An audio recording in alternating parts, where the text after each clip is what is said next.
একটি ছোট্ট শিশু জঙ্গলের গভীরে নির্ভয়ে হাঁটছে, চারপাশের প্রকৃতির সৌন্দর্য উপভোগ করছে। সূর্যের আলো গাছের ফাঁক দিয়ে ছড়িয়ে পড়ছে। হঠাৎ অন্ধকারের আড়াল থেকে বেরিয়ে আসে এক ভয়ানক দানব। তার চোখে আগুন, বিশাল দেহ এবং গর্জন ভরা রুক্ষ শব্দ। শিশুটি ভয় পেয়ে স্থির হয়ে যায়। শিশুটি দৌড়াতে শুরু করে, পেছনে ভয়ানক দানবটি তার পিছু নেয়। হারানো সাহস আর ভয়ের মধ্যে সে পড়ে যায় মাটিতে, কান্না করতে করতে। শিশুটি থেমে যায়। সে কোরআনের তেলাওয়াত শুরু করে। বিসমিল্লাহির রহমানির রহিম শব্দের সাথে সারা জঙ্গল আলোকিত হয়ে ওঠে।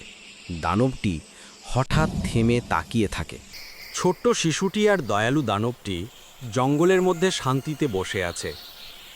চাঁদের আলো উজ্জ্বল, কুরআনের আলো চারপাশে ছড়িয়ে পড়েছে। এই হলো আল্লাহর রহমতের বার্তা।